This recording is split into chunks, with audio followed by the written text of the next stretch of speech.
Shalom, guys. Welcome back to another episode here at the Shalview Ministries with Casa de Israel. My name is Alexander Hernandez. I'm a youth leader. I thank you for being here. If you're liking the content that we're putting in our videos and our channel, please like and subscribe. And if you have any comments, questions, or concerns that you want to ask us, please put it in the comment section down below. And with that being said, let's get started. So, Parasha Behaalocha means when you set up. Now, this parasha or this Torah portion starts off with the words like this. Then the Lord spoke to Moses, saying, "Speak to Aaron and say to him, Behaalocha, when you mount the lamps, the 7 lamps will give light in the front of the lamps." And Aaron therefore did so. He mounted its lamps at the front of the lampstand, just as the Lord had commanded Moses. Now this was the workmanship of the lampstand, hammered work of gold from its base to its flowers. It was hammered work according to the pattern which the Lord had shown Moses, so he made the lampstand. Now, in the Torah, the lampstand represents the light of Elohim, right? It represents the illumination of God to the people of Israel, right? And so the tabernacle and the temple had this menorah, right? There's a Hanukkah, so it had 2 less arms, and it represented light, meaning that it illuminated in front of the table of showbread, right? And then the table of showbread has 6 loaves of bread on each side, and it was a representation of Israel as well. Now, before we get into the lamp, right, we're going to talk about a mindset, right? Because many of us in the Hebrew roots movement and in religion have a problem with the temple, with the tabernacle, but the temple and the tabernacle are basically almost a third of the Bible, and it's just the center focal point of many things that happen in the Bible. And so that tells me that it's very important, right? Common sense tells me that the temple and the tabernacle are very important, right? Because the beginning is a temple, the middle is a temple, and the end is a temple, right? So the temple, it's a representation of God. The house of God is a representation of God dwelling with us.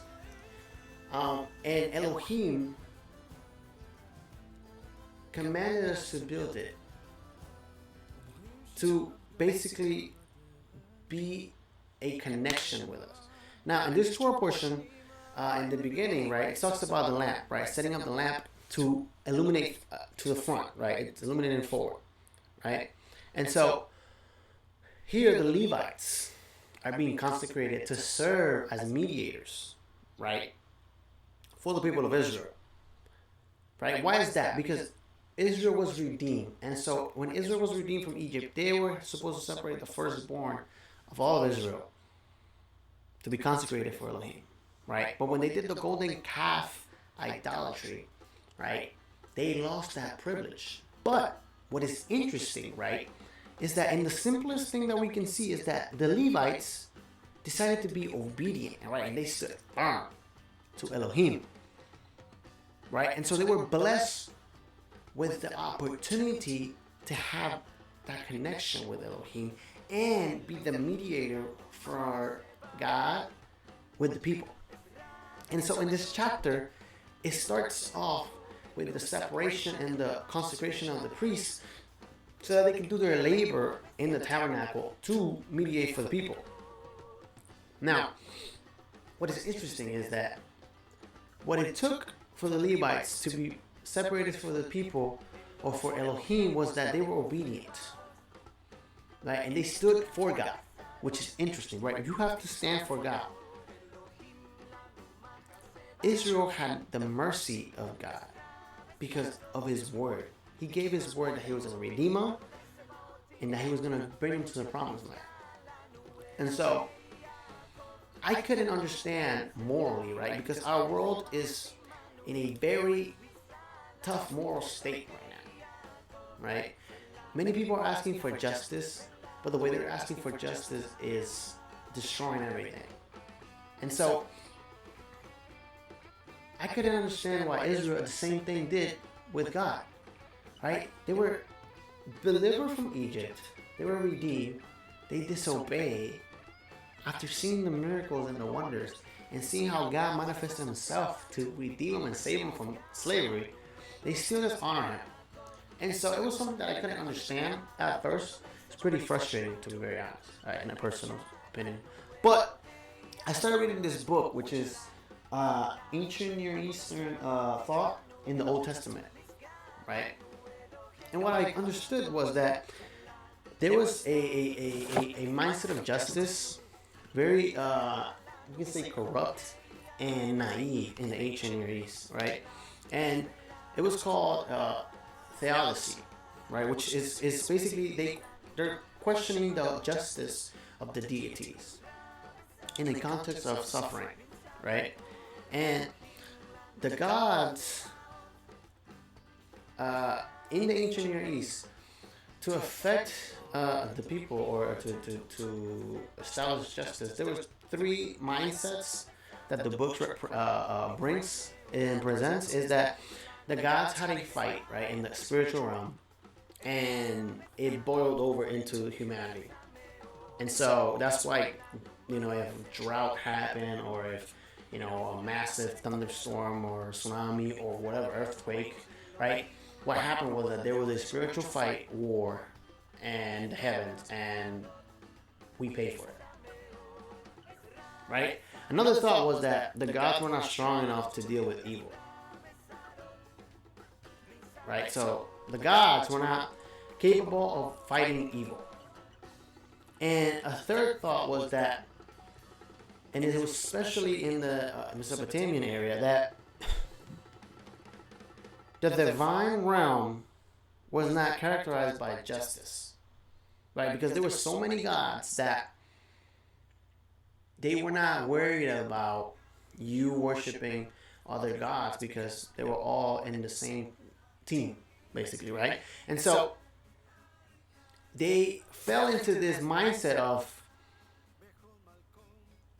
evil was not associated or was not addressed by the gods, and so they were blaming demons, right? Interesting how society today does the same thing, right?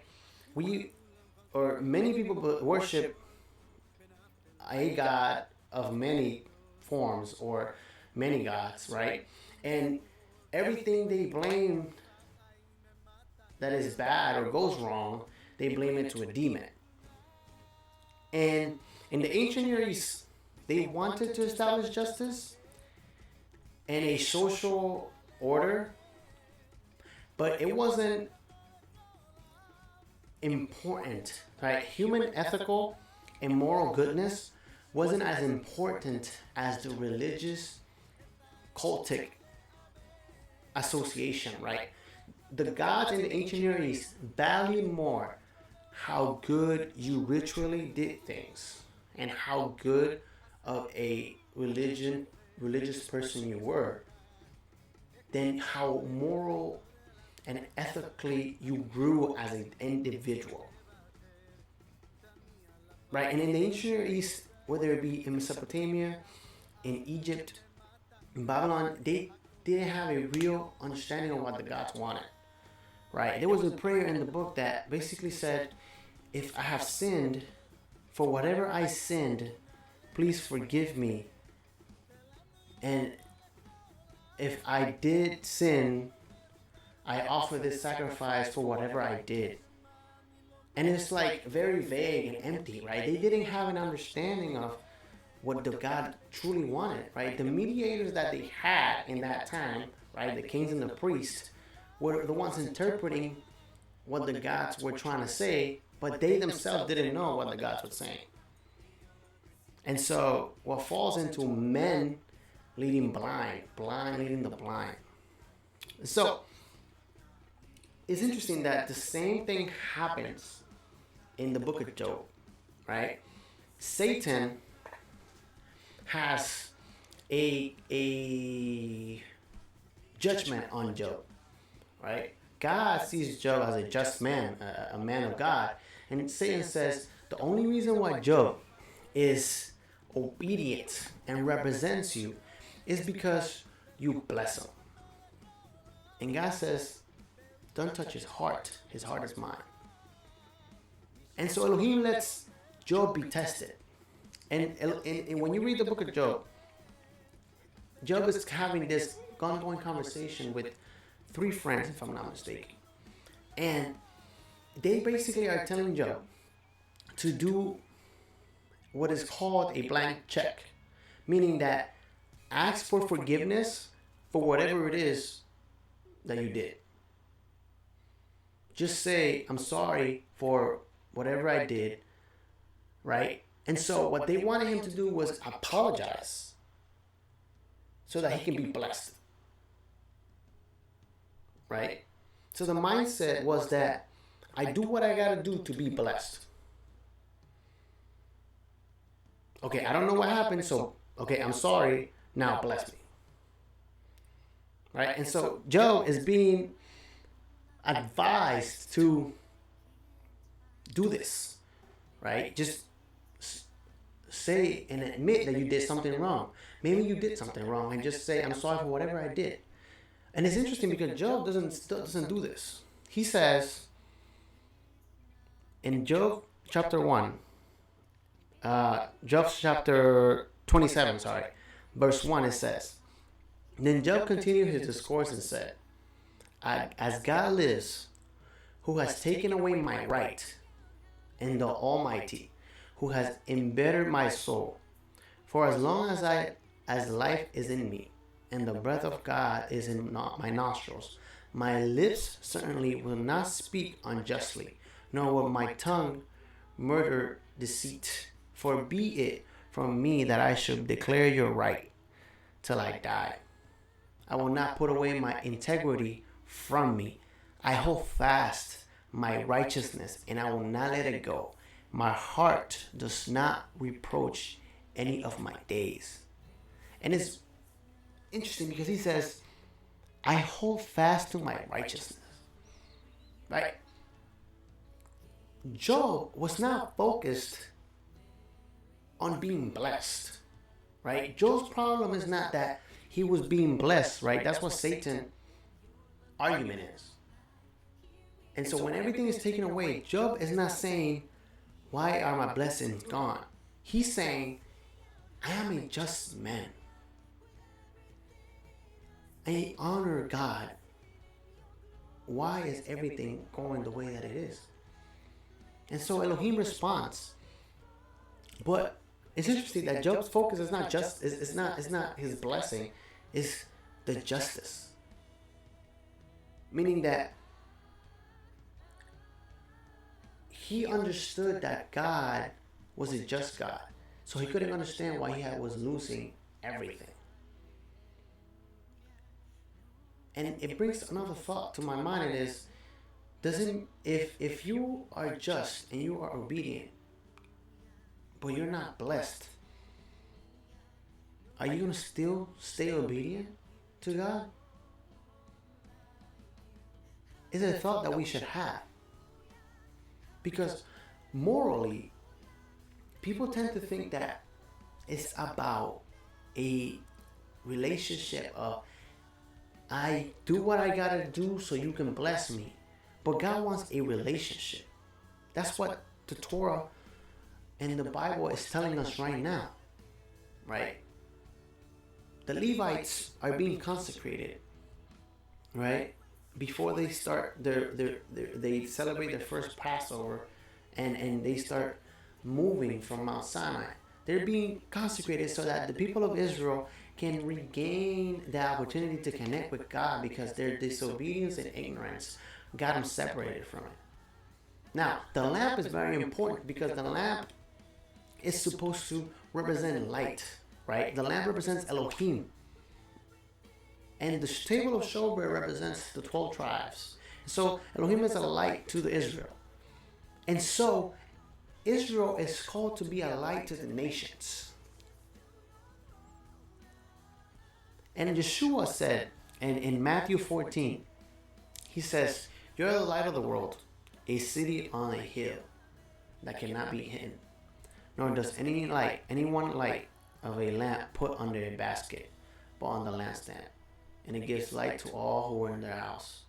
Let your light shine before men in such a way that they may see your good works and glorify your Father who is in heaven. Do not think that I come to abolish the law or the prophets. I did not come to abolish, but to fulfill." We're not talking about that. So, we're called to be lamps. We're called to be light. Just as the light is established in the tabernacle in the beginning of this Torah portion. My message is going to be very simple today. Let's start focusing on our personal growth and stop trying to be the first person that shows justice, or the first person that shows how good they are or how great they are, right? We're so focused on what others think and want of us that we forget that the only focus we should have is to obey God. Is to stay firm to Him and obedient to Him, right? Elohim calls us to be a light.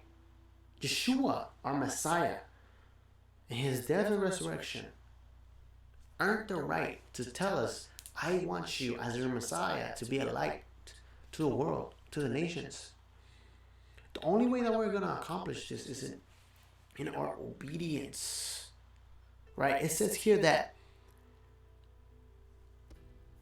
let them see your works so that they can glorify the Father in heaven. That is the purpose of the Levitical priesthood. That is the purpose of Israel. Right? We're called to be the menorah. We're called to be the light with our testimony. Right? The ancient Near Eastern people and people today, they don't know why they are being sometimes cursed or why things go wrong. Some of them are used to the cultic practice of going to church without examining themselves. And maybe, right? Sometimes we want to take stuff from the Bible or from the Torah and take it for us and see how it applies to us. But maybe the Torah is giving you something that can teach you how to change who you are. Right? Maybe you need to grow up.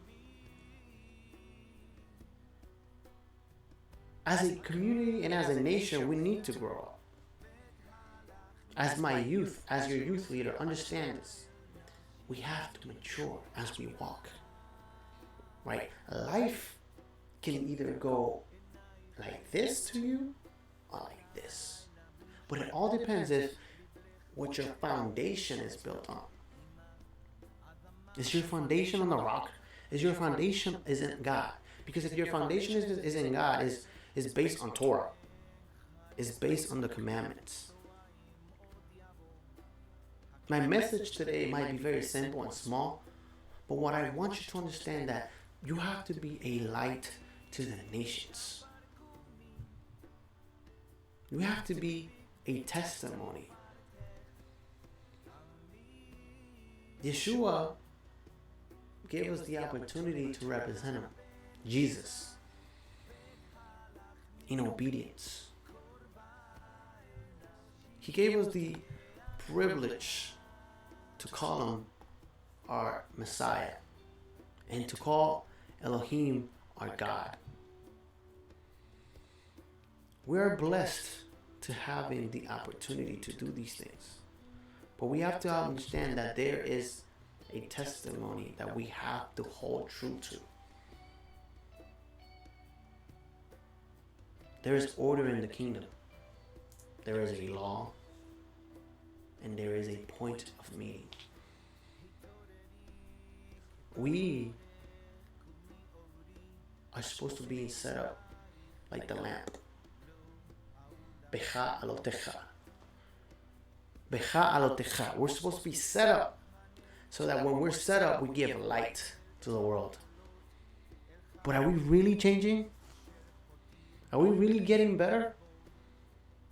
Are we really trying to honor God? Right? Are we really trying to honor God? Or are we just here to be religious? To be good religious people?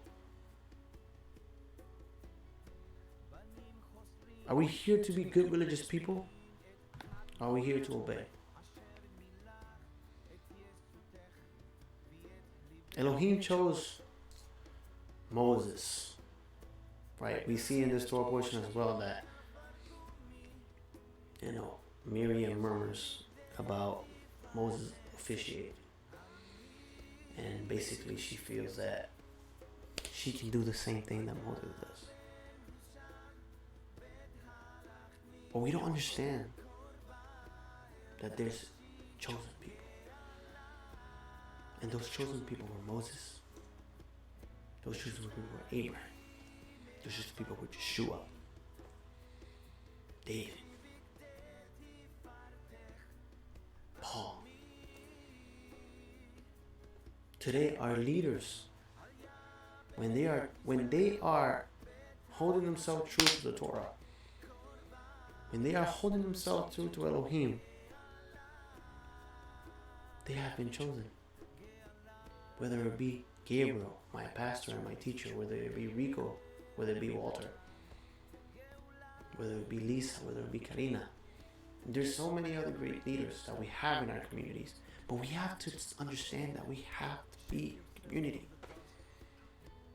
We have to be unified in obedience, and in wisdom, and in truth. The Holy Spirit is going to guide us to be a great body, but we have to leave egos aside. We have to leave ignorance aside and our own opinions. That's what got Israel in trouble, because they were revealed the good news, right? Israel. I'm gonna show you. It says here, it's very cool. It says in Hebrews chapter 4, it says this.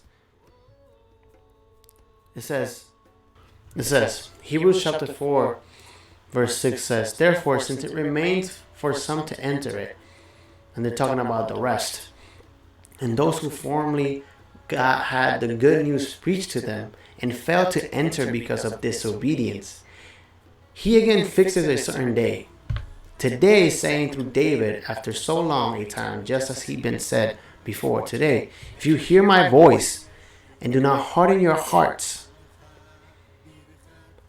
For if Joshua had given them the rest, he would have not spoken of another day after that.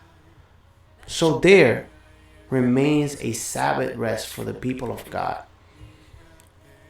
For the one who has entered his rest has himself also rested from his works, as God did from his. Therefore, let us be diligent to enter the rest, so that no one will fall through following the same example of disobedience.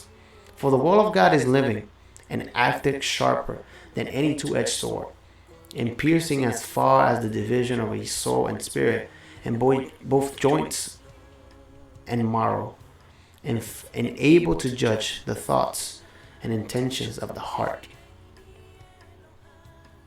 There is no creature hidden from the sight of Elohim, but all things are open and laid bare eyes to him whom have. So we have to do.